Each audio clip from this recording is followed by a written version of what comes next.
कालिया का अमात्य दूर था, परंतु सज्जन का अमात्य अम्लीय दलदल को चीरता हुआ कालिया के ठीक सामने आ खड़ा हुआ।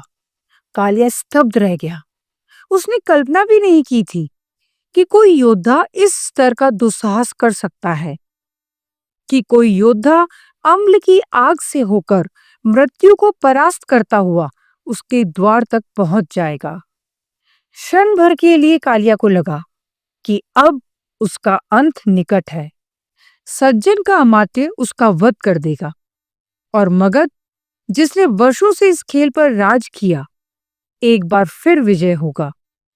उसका छल, उसकी चालाकी, कीचड़ से जीता बुझा युद्ध सब व्यर्थ लग रहा था। परंतु पीला पाला महज रंग नहीं, एक रणनीतिक वरदान था।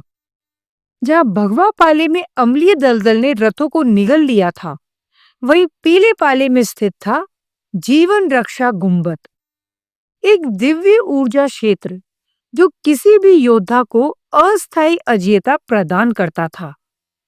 कालिया लपक कर उस गुंबद में घुस गया। सज्जन के अमात्य के बाण उसके शरीर को चीर चुके थे, परंतु कालिया ने अंतिम क्षणों में गुंबद में घुसकर अपने प्राण बचा लिए। उधर अम्ल का असर सज्जन के अमात्य के रथ और अश्वों पर भारी रूप से पड़ा। उनकी संरचना गल गई और जैसे ही रथ टूटा, अमात्य जमीन पर आ गिरा। नियम स्पष्ट था, रथ विहीन अमात्य युद्ध से बाहर समझा जाता था। कालिया की धड़कनें कुछ थमी। उसकी अब मैदान में एक तरफा बढ़त थी। सज्जन अमात्य विहीन था। कालिया का अमात्य अब पूरी शक्ति और खुली भूमि के साथ बाणों की वर्षा करता हुआ आगे बढ़ा।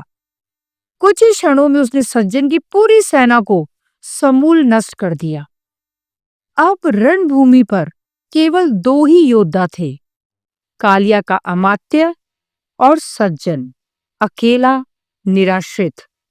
मृत्यु अब सज्जन के सामने खड़ी थी। कालिया की छल कला अंततः उसे विजयी बनाने वाली थी। उसकी बेईमानी ने ही उसे इस बार इतिहास के विजयी पन्नों तक पहुंचा दिया था।